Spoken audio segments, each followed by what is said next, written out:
জিঙ্গালালা হু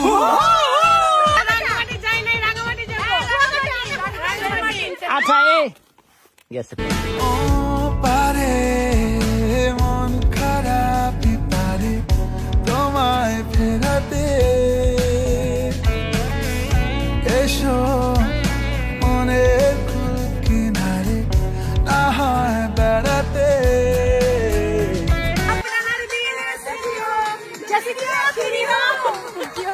আসসালামু আলাইকুম, কেমন আছেন সবাই? আজকে আমাদের সাজেকের দ্বিতীয় দিন। ঘুম থেকে উঠে সবাই রেডি হয়ে নাস্তা করে রওনা হয়ে যায় কংলাক পাহাড়ে যাওয়ার জন্য। বাট ওইখানে গিয়ে আমার শখের ফোনটা হাত থেকে পাথরের উপর পড়ে যায়। কি আর করার, একটু আনন্দ করতে গেলে আবার দুঃখ তো আসে। তো সবাই মিলে আমরা সাজেক 0 কিলোমিটারে বসে পিকচার ভিডিও তুলতেছিলাম। এইটা অনেক ফেমাস আমার কাছে মনে হয়, কারণ যারাই সাজেকে যায় তারাই এখানে এসে ছবি তোলে। কংলাক পাহাড়ে যাওয়ার আগে এখানে কিছুক্ষণ সময় নিয়ে তারপরে আবারও সিএনজি নিয়ে চলে আসি। পাহাড়ি এলাকার সবকিছুই যেন খেতে ভালো লাগে, বিশেষ করে ফলমূল গুলো। পাহাড়ি কলা আমার খুবই পছন্দের, তাই দেখার সাথে সাথে আগে কলা খাওয়া শুরু করছি আমি, মুস্কান সহ সবাই। সাজেকে আসলে মন ভালো করার জন্য বেস্ট একটা জায়গা। এত সুন্দর ওয়েদার পেয়েছি আমরা, একটুকু গরম পাই নাই, আবার মেঘও পেয়েছি। ভোরবেলার দিকে তো মেঘ মনে হয় রিসোর্টের সামনে এসে পড়ে থাকে। যাই হোক, শরবত খাওয়া শেষে আমরা ফ্রেন্ডরা মিলে সবাই একটা রিলস ভিডিও করতেছিলাম, টিকটক ভিডিও করতেছিলাম বলতে পারেন। বন্ধুরা যদি জীবনে থাকে তাহলে আমার মনে হয় আনন্দের কোনো কমতি থাকে না। জীবনে বেঁচে থাকতে হলে বন্ধুর খুব প্রয়োজন। বিপদ আপদ আসবে, বন্ধু হেল্প করবে। বন্ধুরাই বিপদে ফেলবে, তারাই হেল্প করবে। আমার কাছে মনে হয় বন্ধুদের জন্যই আমরা বেশি বিপদে পড়ি, আবার বন্ধুরাই আমাদেরকে বিপদ থেকে উদ্ধার করে। সবাই মিলে বাঁশ নিয়ে নিলাম, মানে এখন আমরা কংলাক পাহাড়ের উপর উঠবো। পাহাড়ি মানুষগুলো অনেক বেশি পরিশ্রমী হয়, যেটা পাহাড়ে ওঠার সময় বোঝা যায়। এখানকার মানুষ তাহলে নিজেদের জীবনের সাথে কত লড়াই করে বেঁচে থাকে। একটুখানি বলে নিতে চাই বিউটি পার্লার ব্ল্যাক আউট এই বডি লোশনটার ব্যাপারে। Your solution house Facebook page থেকে আমি ব্ল্যাক আউট বডি লোশনটা নিয়েছিলাম। আপনার ঘাড়ে, গলায় কিংবা হাতের কোনোই, পায়ের কবজিতে যদি কালো দাগ থেকে থাকে, লোশনটা ব্যবহার করার ফলে আপনার সেই দাগগুলো দূর হয়, সাথে ব্রাইটনেস আসে। তাই যারা কালো দাগগুলো দূর করতে চাচ্ছেন তারা চোখ বন্ধ করে ব্ল্যাক আউটের বডি লোশনটা নিতে পারেন। পেজটা আমি ক্যাপশনে দিয়ে রেখেছি, চেক করে নেবেন। যেটা বলছিলাম, পাহাড়ি এলাকার মানুষরা অনেক বেশি পরিশ্রমী হয়, কারণ তারা উঁচু পাহাড়ে ওঠে এবং নিচে নামে। জিঙ্গালালা হু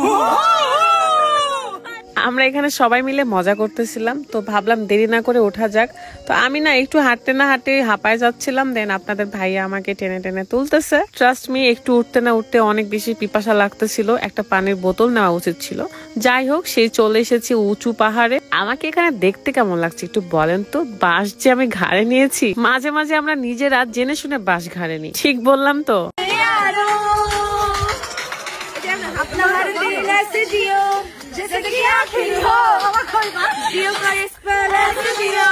Ready, steady, go.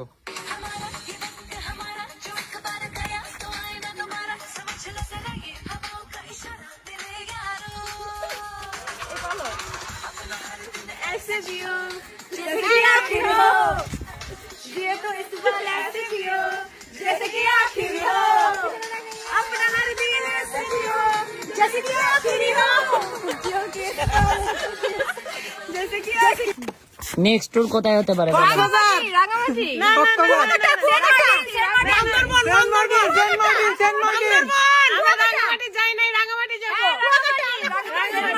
আচ্ছা গেছে কোন? আচ্ছা, আমরা নেক্সট ট্যুর কোথায় যেতে পারি? বান্দরবন গেলে ভালো হয়। আমরা যাইনি ভাইয়া, সেন্ট মার্টিন, বান্দরবন। আমরা রাঙামাটি যাবো। ঘোড়ার ঘাস। দর্শক যা বলবে সেটা হবে, এগুলার কথা শুনতে পারবে না। রাখলাম। ফোনটা পাথরের উপর পড়ে যাওয়াতে আমি অনেক ভয় পেয়েছিলাম, কিন্তু আলহামদুলিল্লাহ কিছুই হয় নাই। মাঝে মাঝে একটু আতঙ্ক থাকা ভালো, তাহলে আনন্দটা ভালো করে উপভোগ করা যায়। অনেক এনজয় করেছি, মজা করেছি। এখন আবারও রিসর্টে ব্যাক করব। নেক্সট ভিডিওগুলো অনেক বেশি ইন্টারেস্টিং হতে যাচ্ছে। তো আজকের মতো বিদায় নিচ্ছি, আল্লাহ হাফেজ।